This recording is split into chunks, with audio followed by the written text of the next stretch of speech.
Podcast nih, episode 11, penyumbang luka psikis paling besar. Podcast ini terlahir didasarkan pada kondisi saat ini, di mana masalah psikis rasa-rasanya sudah semakin marak. Terbukti dengan hadirnya banyak platform yang mulai mengkhususkan diri untuk membahas masalah ini. Bisa kita lihat, di berbagai media sosial, sudah banyak bermunculan akun-akun yang membahas masalah psikis, mental health, isu-isu seputar kondisi kejiwaan, dan bahkan di suatu daerah, puskesmasnya sudah menghadirkan psikolog untuk memberikan layanan psikologi pada masyarakatnya. Sungguh, teknologi kian kemari semakin maju, tapi masalah psikis nampaknya juga semakin bertumbuh. Di satu sisi, mungkin kita terbantu dengan berbagai kemudahan, tapi di sisi lain, tak sedikit juga yang kondisi psikisnya justru semakin tertekan. Kembali ke judul, penyumbang luka psikis paling besar. Menurutmu siapa? Podcast episode kali ini sedikit mengadaptasi dari sistematika karya tulis ilmiah. Ada latar belakang, tujuan, pembahasan, simpulan, dan saran. Latar belakang. Suatu hari ada sebuah momen yang membawa saya pada lagu Ex Ambassador yang berjudul Unsteady. Salah satu liriknya ada yang berbunyi, "This house don't feel like home." Rumah ini tidak terasa seperti rumah. Dalam bahasa Inggris, house dan home artinya sama-sama rumah. Tapi house berarti rumah secara fisik atau bangunannya. Sementara home lebih ke pengertian rumah sebagai tempat bernaung, sebagai tempat beristirahat, tempat di mana seseorang seharusnya mendapatkan kenyamanan dan memperoleh rasa aman. Begitu mendengar lirik itu, saya langsung mencari video lagu tersebut untuk mendengar keseluruhan lagu secara utuh. Saya menyimpulkan bahwa lagu itu berisi tentang seseorang yang butuh orang lain untuk memegangnya karena dia sedikit goyah akibat apa yang terjadi dalam kehidupan keluarganya. Bahkan ketika membaca komentar-komentar di video tersebut, sungguh sangat miris bahwa ternyata selama ini banyak sekali orang yang menderita luka psikis akibat apa yang terjadi pada keluarganya, akibat apa yang dilakukan orang tuanya. Dan salah satu komentar yang paling berkesan bagi saya adalah komentar dari Raquel Silva yang menulis, "How a family has the power to destroy a person's psychological." Bagaimana keluarga memiliki kekuatan untuk menghancurkan psikologi seseorang. Bukan tanpa alasan, saya mengatakan bahwa penyumbang luka psikis terbesar adalah keluarga. Selama 23 tahun hidup di dunia ini, saya telah menemui berbagai macam orang yang dengan senang hati berbagi mengenai kisah hidupnya. Dan setelah saya lebih banyak mengamati, saya menyimpulkan bahwa setiap luka psikis yang ada pada diri seseorang itu berawal dari keluarga. Tujuan dari podcast ini, pertama, supaya kita lebih aware akan lingkungan sekitar kita. Lebih aware pada mereka yang diam-diam memiliki luka psikis. 2. Untuk kamu yang memiliki luka psikis, gak usah khawatir, kamu gak sendiri. And everything is gonna be okay. Semuanya akan baik-baik saja. 3. Untuk kamu yang lebih kuat, tidak pernah memiliki luka psikis atau telah berhasil menyembuhkan luka itu, mari support teman-teman kita yang masih bergulat dengan luka psikisnya. 4. Untuk menghentikan laju pertumbuhan luka psikis atau setidaknya mengurangi atau menghambat lajunya. Pembahasan. Beberapa orang yang merupakan korban broken home, korban dari perceraian orang tuanya, telah banyak bercerita bagaimana mereka melalui kehidupan masa kecil tanpa kasih sayang orang tua, dan bagaimana mereka tetap berjuang untuk hidup sampai saat ini, dan tidak ada yang peduli. Dan yang lebih mencengangkan adalah, ternyata tidak sedikit juga yang hidup bersama orang tuanya. Dari luar keluarganya terlihat baik-baik saja, bahkan nampak seperti keluarga bahagia, tapi realitanya keluarga tersebut sangat rapuh, hampir roboh, dan lagi-lagi anak yang harus menanggung luka psikisnya. Dari hasil mengamati lingkungan keluarga besar, lingkungan tetangga, lingkungan sekolah, lingkungan kerja, bahkan lingkup dunia, sebenarnya banyak sekali orang-orang yang memiliki luka psikis, namun mereka tak pernah menampakkannya. Dari mereka yang saya temui dan amati, serta yang berbagi cerita dengan senang hati, dapat ditarik kesimpulan bahwa selama ini banyak kondisi keluarga yang tidak baik-baik saja, tapi dari luar terlihat biasa saja. Ada yang orang tuanya tak peduli dengan anaknya. Segala urusan anaknya diberikan pada orang lain yang merupakan saudaranya. Ada yang merasa diperlakukan tidak adil dengan saudara-saudaranya. Ada yang merasa selalu mendapatkan perlakuan diskriminasi. Ada yang tidak pernah mendapat perhatian mentang-mentang anak pertama. Ada yang ibunya hanya memikirkan urusan dunia, sibuk mencari harta, tapi melupakan tugas untuk mendidik anak-anaknya. Tidak sedikit pula yang merasa tertekan karena perilaku ayahnya. Ada yang ibunya meninggal, lantas anak-anaknya terlantar begitu saja. Hidup luntang-lantung di sana-sini, menjadi beban bagi yang ditinggalinya. Dan ironisnya, ayahnya tak peduli. Ada yang merasa ayahnya masih kekanak-kanakan, tidak memberikan nafkah apalagi teladan. Ada yang ayahnya tidak bekerja dan menyandarkan seluruh kebutuhan keluarga pada ibunya. Ada yang orang tuanya bertengkar setiap hari sehingga anak depresi dan ingin melarikan diri. Bahkan ada juga orang tua yang begitu anaknya sudah bekerja, semua tanggungan keluarga diberikan padanya. Dan tidak sedikit orang tua yang selalu menekan anak untuk menjadi itu ini, menyuruh anaknya untuk banyak wawasan, tapi dilarang bergaul di luar rumah, menuntut anaknya meraih pencapaian ini itu padahal dia tahu anaknya tak mampu. Masih banyak lagi kisah-kisah pilu dari kehidupan keluarga yang menyebabkan luka psikis pada anak-anaknya. Dan podcast ini tak akan cukup untuk membeberkan semuanya satu persatu. Hasil dari perlakuan-perlakuan itu, akibat dari luka-luka psikis itu, mungkin tidak terasa, tidak terlihat, tapi ada, dan itu nyata.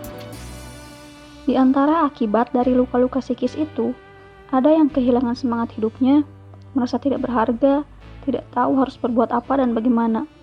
Hidup segan mati tak mau, katanya. Ada yang membenci saudaranya dan tidak mau berurusan lagi dengannya. Ada yang membenci orang tua dan keluarganya dan tak mau peduli lagi pada mereka. Ada juga yang menjadi tertutup, sangat tertutup bahkan pada saudara-saudara di rumahnya. Dia menghindari orang tuanya, mengunci diri di kamarnya, tidak mau meneruskan sekolahnya, dan hanya keluar kamar untuk pergi ke kamar mandi untuk membuang hajatnya. Yang lain ada yang berharap jadi anak orang lain, berharap memiliki ayah seperti ayah temannya, selalu mengidolakan sosok ayah yang merupakan ayah orang lain dan bermimpi dialah ayahnya. Ada pula seseorang yang menangis sesenggukan ketika berada di acara perenungan tentang orang tua. Dan ketika ditanya dia mengatakan, "Aku bukan sedih karena mendengar ucapan pembicara tentang orang tua. Aku sedih karena ingat doa orang tua. Allahumma gfirli wali walidayya warhamhuma kama rabbayani shaghira." Ya Tuhan kami, ampunilah aku dan kedua orang tuaku, dan sayangilah mereka sebagaimana mereka menyayangiku di waktu aku kecil. Tapi di masa kecilku mereka tak pernah memberiku kasih sayang, justru penderitaan. Lantas bagaimana Tuhan akan menyayangi mereka? Ada juga yang jadi manusia yang mati rasa, tak lagi berperasaan, saking seringnya mendapat tekanan.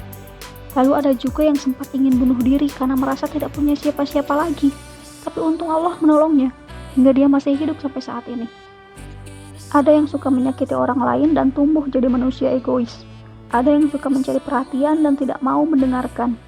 Sungguh sangat banyak. Saya tidak tahu akan berapa lama waktu yang dihabiskan untuk menyebutkan semua dampak-dampak itu. Luka psikis itu memang tidak terlihat, tapi memiliki efek jangka panjang, bahkan sangat mempengaruhi hidup seseorang sampai akhir hayatnya. Dari orang-orang yang memiliki luka psikis itu pula, saya banyak belajar, berefleksi, dan berkontemplasi. Tak sedikit orang ragu membentuk keluarga disebabkan trauma masa kecil yang diberikan orang tua.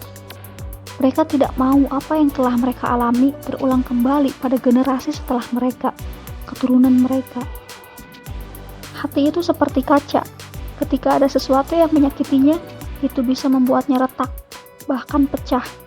Dan meskipun ada upaya untuk memperbaikinya, bentuknya tak akan persis utuh seperti semula.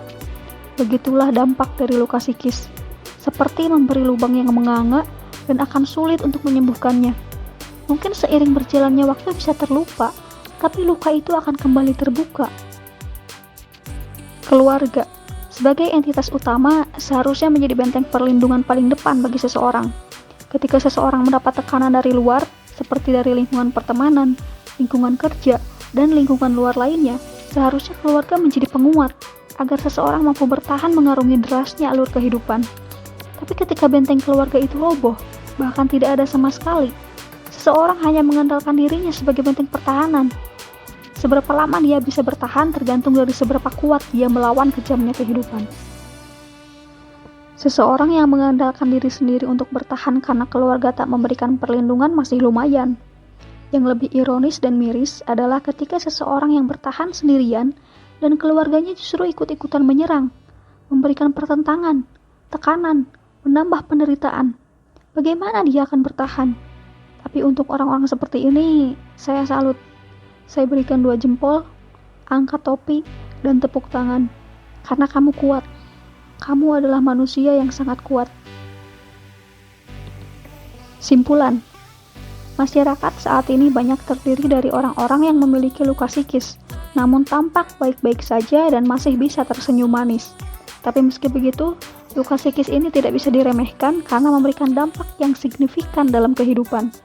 Keluarga, sebagai benteng utama, jika tak menjalankan fungsi sebagaimana mestinya, justru akan menjadi penyumbang luka psikis paling besar. Mungkin sebagian orang menganggap ini biasa, tapi sungguh dampak dari luka psikis ini, apalagi yang terus-terusan dibiarkan terlalu lama, sangat tidak baik dan akan mengganggu kesehatan mental dan jiwa. Saran. Sebelumnya, terima kasih karena telah mendengarkan sampai sejauh ini. Sebagai penutup, saya hanya ingin memberikan saran. Pertama, bagi teman-teman yang memiliki luka psikis dan tak tertahankan lagi rasa sakitnya, berceritalah. Terkadang, memendam semuanya sendirian tidak baik. Terkadang apa yang kita pendam harus kita keluarkan perlahan-lahan. Mengadulah kepada Tuhan. Jangan pernah menjauh darinya. Karena ketika kamu menjauh dari Tuhan, setan akan mendekatimu dan membujukmu untuk mengikutinya. Dan jika perlu, kamu juga bisa cari orang yang sekiranya kamu percaya untuk bercerita. Bahkan saya siap untuk mendengarkan kamu kapanpun dimanapun. 2. Bagi teman-teman lain, ayo support teman-teman kita yang memiliki luka psikis. Bagi mereka dengan luka psikologis, secuil motivasi pun akan berarti. Jadilah pendengar yang baik. Jika mereka menginginkan nasihat, beri mereka nasihat. Tapi jangan memaksa mereka melakukannya. Karena mereka dengan luka psikis seringkali hanya ingin didengar. Mereka hanya butuh didengar, dan mereka butuh orang yang selalu ada untuk mendengar. Seperti lagu Ex-Ambassador, dalam batinnya mereka berkata, "Hold on to me, cause I'm a little unsteady." Pegang aku, karena aku sedikit goyah, tidak stabil. Jangan sampai kita biarkan mereka sendiri, dan terjerumus pada bisikan setan, atau terbawa arus pergaulan di luar batasan. 3. Bagi teman-teman yang sudah menikah, ketika nanti memiliki anak, tolong perlakukan mereka dengan baik. Berikan mereka limpahan kasih sayang. Ingatlah bahwa kehidupan ini tak melulu soal harta, tapi anak-anak butuh orang yang selalu hadir untuk mereka, mengayomi mereka. Jangan manjakan mereka, tapi jangan juga terlalu cuek pada mereka. Berikan mereka perhatian dan kasih sayang, tapi ingat, ajarkan pula mereka untuk berjuang. Anak bukan barang, tapi orang. Anak bukan benda, tapi manusia yang memiliki hati, emosi. Dan jika keduanya merasa terpenuhi, jiwanya akan lebih stabil untuk mengarungi hidup ini. Perlakukan pula anak-anak dengan adil, bukan sama rata, tapi sesuai porsinya. Memperlakukan anak sama rata juga seringkali menimbulkan kecemburuan di antara saudara, dan dampaknya tidak baik bagi psikis. 4.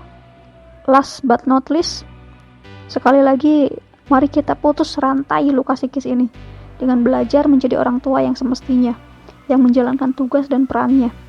Hadirkan keluarga yang bahagia, tak hanya luarnya, tapi juga realitanya. Dan mari jadi pendengar yang baik, teman yang baik, untuk kehidupan dunia yang lebih baik. Rani Syahreza, podcast nih. Jika perlu, jangan ragu hubungi saya untuk bercerita.